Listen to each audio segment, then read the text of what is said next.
سورہ قصص پارہ نمبر 20 آیہ کریمہ نمبر 69 سے لے کر 72 تک۔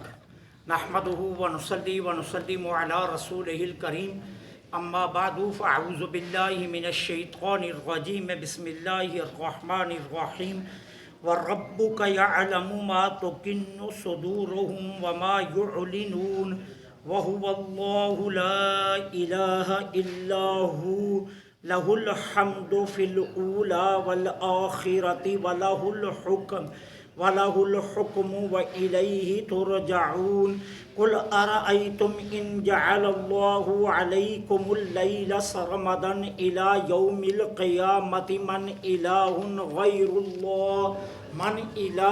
غَيْرُ اللَّهِ يَأْتِيكُمْ بِضِيَاءٍ أَفَلَا تَسْمَعُونَ قُلْ أَرَأَيْتُمْ إِنْ جَعَلَ اللَّهُ عَلَيْكُمُ النَّهَارَ سَرْمَدًا إِلَى يَوْمِ الْقِيَامَةِ مَنْ إِلَٰهٌ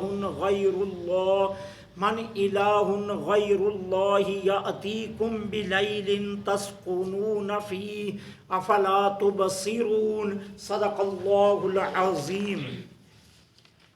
وَرَبُّکَ اور آپ کا رب، یعلم جانتا ہے، ما تکن صدورہم جو چیز بھی وہ چھپاتے ہیں اپنے سینوں میں، وما یعلنون اور جو وہ ظاہر کرتے ہیں، وہو اللہ وہی اللہ ہے، لا الہ الا ہو اس کے سوا کوئی عبادت کا مستحق نہیں، لہ الحمد فی الاولی والآخرہ دنیا آخرت میں سب تعریفیں اسی کے لیے ہیں، وَلَهُ الْحُكْمُ اور اسی کا حکم ہے، وَإِلَيْهِ تُرْجَعُونَ اور اسی کی طرف لوٹ جانا ہے۔ قل فرما دیجئے، ارأیتم بتاؤ، ان جعل اللہ اگر اللہ کر دے یا بنا دے، علیکم اللیل سرمدن الی یوم القیامہ رات کو قیامت تک کے لیے تمہارے لیے، من الہ غیر اللہ اللہ کے سوا کون ہے، یاتیکم بضیاء جو لائے تمہارے لیے روشنی، افلا تسمعون کیا سنتے نہیں۔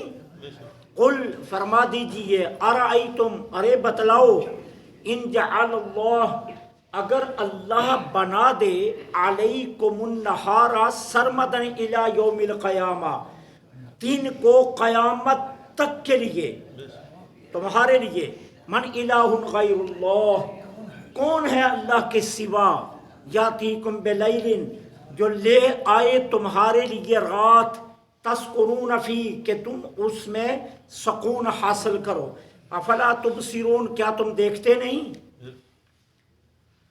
اب اللہ جل سبحانہ وتعالی سب سے پہلی آیا میں اپنی مدح سرائی فرما رہے ہیں، اپنی مدح کو بیان فرما رہے ہیں۔ کیا ہے؟ فرمایا اللہ عالم الغیب والشہادہ ہے، کوئی چیز کوئی امر اس کی ذات سے مخفی نہیں ہو سکتا، تم اجالے میں کرو یا تاریکی میں کرو، علن اعلان کرو یا چھپ کر کرو، تم کسی تنہا خانے میں چلے جاؤ، تمہارا کوئی امر اس سے پوشیدہ نہیں، تمہارا کوئی کام اس سے چھپ نہیں سکتا، تم 70,000 پردوں میں بھی چلے جاؤ پھر بھی وہ دیکھتا ہے۔ زلیخا حضرت یوسف علیہ السلام کو لے کر چلی نا، 8 یا 7 کوٹریوں میں لے گئی، اور جب 7ویں یا 8ویں کوٹری میں پہنچی تو پیچھے سے سارے دروازوں کو تالے لگا دیے، کہا یوسف اب تو کہیں نہیں بھاگ سکتا،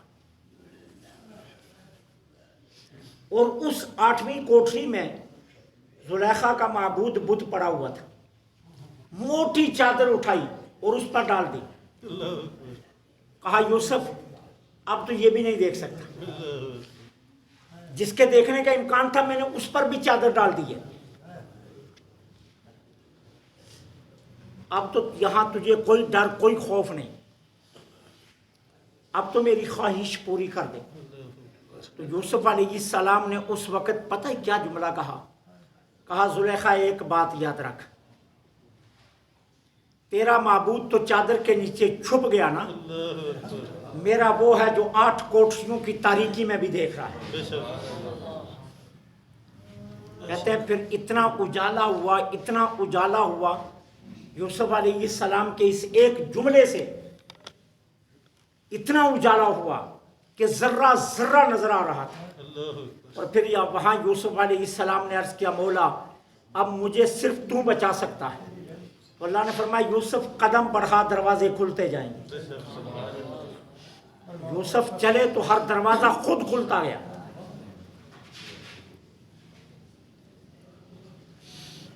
70,000 حجابوں میں بھی چلے جاؤ میرا رب وہاں بھی دیکھتا۔ کوئی چیز اس کی نگاہ قدرت کے آڑے نہیں آ سکتی۔ کہا تم اس کی بات کرتے ہو، ارے تمہارے دلوں میں جو وسوسہ اٹھتا ہے میں تو اس کو بھی جانتا ہوں، جس کو ابھی کوئی الفاظ کوئی عمل نہیں تم نے پہنایا، محض ایک سوچ تمہارے دل میں پیدا ہوئی، اللہ فرماتا ہے میں تو اس سوچ کو بھی جانتا ہوں۔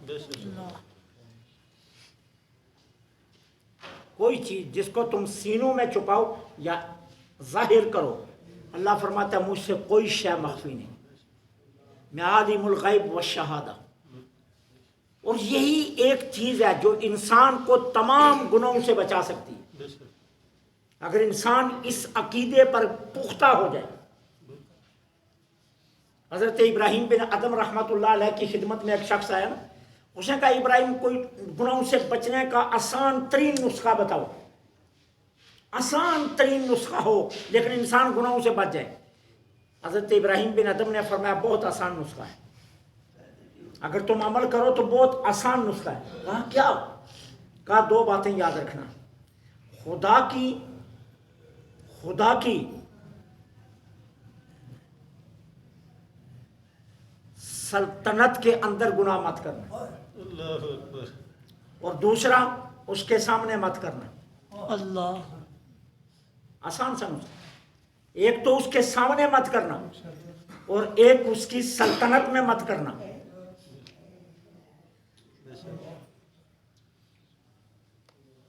ٹھیک ہے، تو پھر کوئی راستہ نہ ملا، گناہوں سے جان چھوٹ گئی۔ مرزا جان جہاں سلسلہ نقشبندیہ کے بہت بڑے بزرگ ہیں، وقت کا بادشاہ ان کا مرید ہے۔ اکثر بادشاہ اپنے محل میں اہتمام محفل کرتا اور حضرت تشریف لاتے، اس نقطۂ نظر سے کہ چلو اصلاح ہوتی رہے۔ تو کہتے ہیں مرزا غالب بھی مرزا جان جہاں جب تشریف لاتے تو وہ بھی آتا تھا اپنا کلام پڑھنے کے لیے۔ تو ایک دن اس نے مرزا غالب نے خواہش ظاہر کی کہ میں بھی حضرت کا مرید ہونا چاہتا ہوں۔ ٹھیک ہے، تو آپ نے فرمایا ٹھیک ہے ہو جاؤ مرید۔ تو اس نے کہا حضرت میرے اندر ایک عیب پایا جاتا ہے، میں وہ نہیں چھوڑ سکتا، باقی ہر آپ کا حکم مانوں گا۔ آپ نے پوچھا کیا؟ کہا مجھے شراب پینے کی عادت ہے، میں وہ نہیں چھوڑ سکتا۔ تو آپ نے فرمایا کوئی بات نہیں، ہم سے ایک وعدہ کر لو، ایک وعدہ، تو باقی ہم تمہیں روکتے نہیں ہیں۔ اس نے کہا کیا؟ کہا ہمارے سامنے مت پینا۔ حضرت مرزا جان جہاں نے فرمایا ہمارے سامنے مت پینا، باقی تم جب مرضی پیتے ہو۔ اب غالب نے فوراً خیال کیا، اس نے کہا 15 دن کے بعد یا مہینے کے بعد یا 3 مہینے کے بعد ایک محفل ہوتی ہے، حضرت تشریف لاتے ہیں، 2 سے 4 گھنٹے کی محفل ہوتی ہے، وہ 2-4 گھنٹے نہ بھی پیوں گا تو وہ مر جاؤں گا، وعدہ کر دیا حضور آپ کے سامنے نہیں پیوں گا، آپ نے بیعت کر دیا۔ اب گھر آیا تو اب گھر آ کر اپنی شاعری لکھنی تھی، اب کلام کا الہام نہیں ہو رہا، کلام چالو نہیں ہو رہی۔ اب بیٹھا ٹیبل پر قلم لی، کاغذ لیا اور اپنے ملازم کو کہتا ہے کہ بوتل لے آؤ شراب کی۔ اب شراب کی بوتل لے آئے، کہا گلاس میں ڈال دو، ڈال دی گئی۔ کہا دروازے اچھی طرح بند کر دو، دروازے سارے بند کر دیے۔ اب مرزا غالب نے جب گلاس اٹھایا منہ کے قریب لے گیا تو سامنے مرزا جانے جہاں کا، ہاتھ سے گلاس چھوٹ گیا، ورطہ حیرت میں پڑھ کر کھڑا ہو گیا۔ ملازم کو آواز دی، کہا میں نے تجھے کہا نہیں تھا سارے دروازے بند کرو؟ اس نے کہا جی میں نے تو سارے دروازے اچھی طرح بند کر دیے. کہا ایک مرتبہ پھر دیکھ کر آؤ. پھر دیکھ کر آیا. کہا جی اچھی طرح میں نے دروازوں کو چیک کر لیا. کہا اب دوبارہ ڈالو. پہلی تو الٹ گئی تھی نا, وہ گلاس تو چھوٹ گیا, وہ تو گر گئی. کہا اب دوبارہ گلاس میں ڈالو. اب جب دوبارہ گلاس میں ڈالی گئی تو پھر پینے لگا. گلاس منہ کے قریب گیا تو مرزا جانے جہاں پھر سامنے. اللہ. اب 3 بار کوشش کی, تینوں بار حضرت سامنے. اب وہیں توبہ کر, وہیں پر ہی توبہ کر. تو اللہ فرماتا ہے اللہ عالم الغیب والشہادہ ہے, کوئی چیز اس کی ذات سے مخفی اور پوشیدہ نہیں. تم جہاں کہیں جو کچھ کرو گے وہ سب کچھ دیکھ رہا ہے. کسی کو نہیں پتا ہوگا لیکن اس کو تو پتا ہے نا. وہ مشہور واقعہ اپنے علماء سے کئی مرتبہ سنا ہوگا کہ ایک بندہ تھا تو اسے چوری کی عادت تھی. وہ اپنے بیٹے کو ساتھ لے کر رات کو ایک باغ میں چلا گیا. باغ میں وہ مالٹے لگے ہوئے تھے, آج کل کا موسم تھا. تو اس نے بیٹے کو کہا کہ تم دیوار پر چڑھ کر بیٹھ جاؤ, میں باغ کے اندر جاتا ہوں اور میں مالٹے توڑتا ہوں, اور خیال رکھنا کوئی دیکھے نہ, اور جب کوئی دیکھے تم نے آواز لگا دینی ہے تو میں بھاگ آؤں گا. اب بیٹا دیوار پر چڑھ کر بیٹھا, باپ اندر گیا مالٹے توڑنے کے لیے. تو بیٹے نے پیچھے سے آواز لگائی, ابا دیکھ رہا ہے. باپ بھاگا ہوا ہے. اب بیٹے سے پوچھتا ہے کون دیکھ رہا ہے؟ کہا ابا دیکھ رہا ہے, بس یہ نہیں پتا کون دیکھ رہا ہے لیکن دیکھ رہا ہے کوئی. اچھا, باپ نے ذرا چکر لگایا دیوار کے ساتھ ساتھ اندر باہر. کہا بدتمیز کوئی نہیں دیکھ رہا. وہ پھر چلا گیا, اب مالٹا توڑنے لگا. تو بیٹے نے پھر کہا ابا دیکھ رہا ہے. اب باپ پھر بھاگ آیا. کہا کون دیکھ رہا ہے؟ کہا بدتمیز لگتا ہے کہ تیرا دماغ خراب ہو گیا دیوار کے اوپر چڑھ کر, تجھے خواہ کوئی نظر آ رہا ہے, یہاں تو کوئی بھی نہیں ہے. اب پھر باپ چلا گیا. اب جب تیسری بار گیا نا تو بیٹے نے پھر چیخ ماری, ابا دیکھ رہا ہے. وہ باپ پلٹ کر آیا, اب اس نے تھپڑ مارا. تو بیٹے نے روتے ہوئے کہا ابا جس نے سزا دینی ہے وہ دیکھ رہا ہے.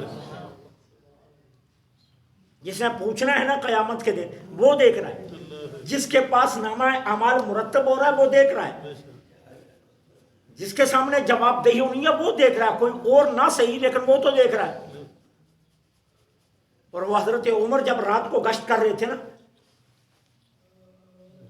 تو وہ جو حضرت عبداللہ کے لیے جس بچی کا رشتہ مانگا, وہ بھی کہانی یہی ہے کہ رات کا آخری پہر تھا تو دیکھا تو ایک گھر سے آواز آ رہی ہے خواتین کی. حضرت عمر نے کان لگا لیے. اب ماں کیا کہہ رہی ہے بیٹی کو, بیٹی آج جانوروں نے دودھ کم دیا ہے, اور جن جن کی بان, ہماری پنجابی میں بان لگی ہوئی ہے, جن جن کا لگا ہوا دودھ, جس وہ دودھ ان کو پورا نہیں ہوگا تو وہ تو سبھی آئیں گے لینے والے, اس لیے اس طرح کرو اس میں تھوڑا سا پانی ملا لو. تو بیٹی نے کہا نہیں اماں پانی نہیں ملانا. کہا کیوں نہیں ملانا؟ کہا اس لیے امیر المومنین کا حکم ہے پانی مت ملاؤ, ملاوٹ مت کرو. تو کہا عمر تو سویا ہوگا, جان عمر کی جان کو رو رہی ہے, تم عمر تو سویا ہوگا, وہ کون سا یہاں دیکھ رہا ہے؟ عمر ہے یہاں, میں ہوں, تم, بس ہم دو ہیں اور کوئی تیسرا نہیں دیکھ رہا. تو کہا ماں عمر تو نہیں دیکھ رہا, عمر کا رب تو دیکھ رہا ہے. اللہ. جب اس نے یہ کہا نا کہ عمر نہیں دیکھ رہا, عمر کا رب تو دیکھ رہا ہے, تو حضرت عمر نے اپنے خادم سالم کو کہا اس مکان پر نشان لگاؤ. نشان لگا دیا. صبح ہوئی تو آ گئے, دروازے پر دستک دی. اندر سے بڑھیا نے پوچھا کون؟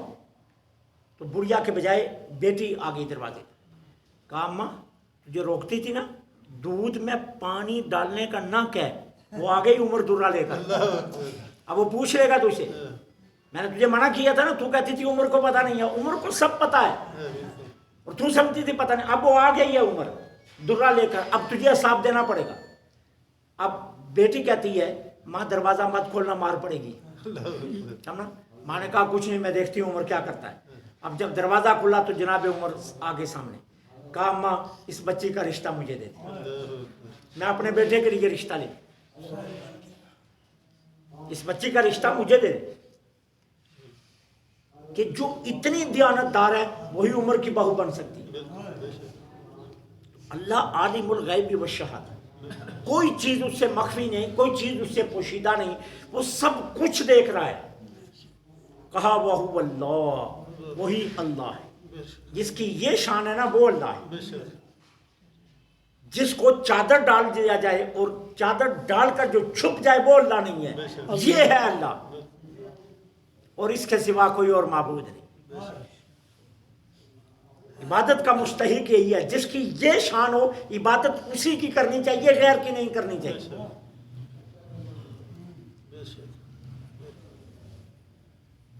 اسی کی عبادت کریں.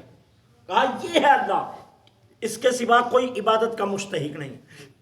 لہ الحمد فی الاولی والآخرہ, دنیا میں اور آخرت میں ساری تعریفیں اسی کے لیے. ساری تعریفوں کا مستحق یہی ہے. اس کے علاوہ کوئی اور تعریفوں کا مستحق نہیں ہے. یہ اسی کی شان ہے نا. کتنا بڑا اس کا دربار ہے. کوئی روپیہ مانگے تو اسے بھی دیتا ہے, کوئی بادشاہی مانگے تو اسے بھی دیتا ہے. دربار دیکھو نا کتنا بڑا ہے. تو وہ روپیہ مانگنے والے کو یا 2-4 روپے مانگنے والے کو یہ نہیں کہتا تو نے میرے دربار کی توہین کی ہے, اور بادشاہی مانگنے والے کو یہ نہیں کہتا تو نے زیادہ مانگ لیا ہے. جو جیسے مانگے وہ عطا کرتا ہے. یہی اس کی شان. اس لیے ساری تعریفیں دنیا آخرت میں اسی کے لیے. وَلَهُ الْحُکْمُ, اور حکم بھی اسی کا ہے. کیوں کہ یہی تو ایک ذات ہے جو واجب الاطاعت ہے, جس کا حکم واجب کا درجہ رکھتا ہے, جس کا حکم واجب ہے. اس کے سوا کسی اور کا حکم واجب نہیں ہے. اور رسول اللہ صلی اللہ علیہ وسلم کے بھی جتنے احکامات ہیں وہ اصل میں اللہ کے ہی احکامات ہیں. حضور کا ہر فرمان اللہ کا ہی فرمان ہے. کیوں؟ سرکار بولتے ہیں تو قرآن بنتا ہے, سرکار نہ بولے تو قرآن نہیں بنتا. یہ یاد رکھنا, سرکار کے بول سے قرآن بنتا ہے. کہتے ہیں عبداللہ بن ابی سرخ ایک صحابی تھے, کاتب تھے, لکھا کرتے تھے. وہی جب آتی تو لکھا کرتے تھے. تو ایک مرتبہ وہی آئی تو یہ موجود تھے حضور کی بارگاہ میں. سرکار نے فرمایا لکھ لو.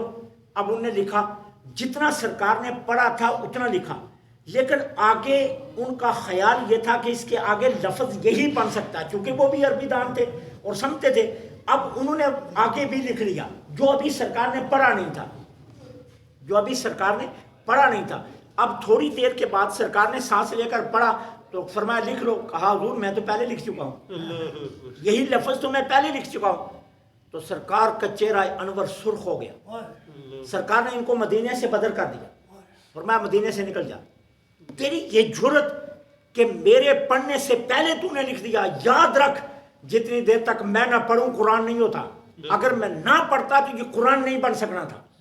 میں نے پڑھا ہے تو قرآن ہوا, تو نے میرے پڑھنے سے پہلے لکھ دیا, مدینے سے نکال دیا ان کو. تو رسول اللہ کے احکامات بھی دراصل اللہ کے ہی احکامات ہیں. تو یہی ذات ہے جو واجب الاطاعت ہے اور جس کی اطاعت حکم اور واجب کا درجہ رکھتی. فرمایا الیہ ترجعون, اور اسی کی طرف لوٹ جانا, اسی کی بارگاہ میں سب نے لوٹ کر جانا. قل, محبوب فرما دیجیے. اب یہاں انسانوں کی معیشت کا نظام بیان کیا جا رہا ہے. نظام معیشت اور اسباب معیشت کا یہاں بیان کیا جا رہا ہے. محبوب فرما دیجیے, ذرا ان سے پوچھئے تو صحیح کہ اگر اللہ رات کو قیامت تک لمبا کر دے, رات کو اللہ قیامت تک لمبا کر دے, تو ہے اس کے سوا کوئی معبود جو تمہارے لیے روشنی لے آئے؟ اللہ. کوئی معبود نہیں جو تمہارے لیے روشنی لے آئے. صرف وہی ذات ہے کہ جو تمہارے لیے روشنی لا سکتا. اس نے دن بنایا کیوں؟ تاکہ تم اپنی روزی کما سکو, کام کاج کر سکو. اور رات بنائی تاکہ تم تھکے ماندے آؤ تو سکون کر سکو. اور پھر دن بنایا تاکہ سورج کی حرارت سے غلہ اور پھل پک سکیں. اور رات بنائی تاکہ چاند کی کرنوں سے ان میں ذائقہ آ سکے. یہ نظام اس نے بنایا. اگر دن رکھ لیتا تو تم ترستے اندھیرے کو, اور اگر اندھیرا رکھ لیتا تو تم اجالے کو ترستے. اللہ اور کتنے نادان ہو تم، پھر بھی غیروں کو پوچھتے ہو. کتنی بڑی غلطی ہے تمہاری کہ پھر بھی اس ذات کو چھوڑ کر پوچھتے ہو، جبکہ اس بات کا اقرار بھی کرتے ہو کہ اگر وہ رات کو ختم نہ کرے تو کوئی ختم نہیں کر سکتا. کوئی اور معبود ہوتا تو ختم کر سکتا نا. تو کتنی بڑی غلطی کر رہے ہو کہ ایک طرف اقرار بھی کرتے ہو اور دوسری طرف اس کے شریک بھی ٹھہراتے ہو.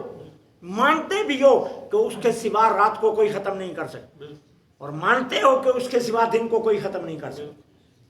تو جو دن اور رات اپنے قبضے میں لیا ہوا ہے وہی اللہ ہے. فرمایا پوچھئے ان سے، بتاؤ تو صحیح، اگر اللہ رات کو قیامت تک لمبا کر دیتا تمہارے لیے، کون ہے معبود اللہ کے سوا جو تمہارے لیے روشنی لاتا؟ کیا سنتے نہیں ہو تم اس بات کو؟ اور اگر وہ دن کو قیامت تک کے لیے تمہارے لیے لمبا کر دیتا تو کون ہے جو تمہارے پاس رات لاتا؟ سکون کو ترس جاتے تم، سکون کو ترس جاتے تم کہ یار سکون کی ایک گھڑی مل جائے، لیکن نہ ملتی. فرمایا صرف وہ اللہ ہے جو یہ کام کر سکتے. افلا تبصرون، کیا اس نظام کے آنے جانے میں تمہیں اس کی قدرت کی نشانیاں دکھائی نہیں دے رہی؟ جس طرح ایک بینا شخص، اچھی نظر والا، تیز نظر والا، عقل مند، ذی شعور جا رہا ہو تو رستے میں اگر اسے ٹھوکر لگے تو دیکھنے والا یہ نہیں کہتا بچ، کہتا ہو تو دیکھ کر کیوں نہیں چلتا. اس کو تنبیہ کی جا رہی ہے کہ دیکھ کر چلنا چاہیے، نظر نیچے رکھنی چاہیے، راستے کی جانب دیکھنا چاہیے، آسمانوں اور دائیں بائیں نہیں دیکھنا چاہیے. تو اسے کہا جاتا ہے اور دیکھ کر چل. تو اللہ فرماتا ہے کیا تمہیں یہ سب کچھ دکھائی نہیں دے رہا؟ پھر اس کو چھوڑ کر غیروں کو پوچھتے ہو. یہ کتنی بڑی نادانی اور غلطی ہے تمہاری. اللہ سے دعا ہے اللہ حق نے حق سننے، حق پر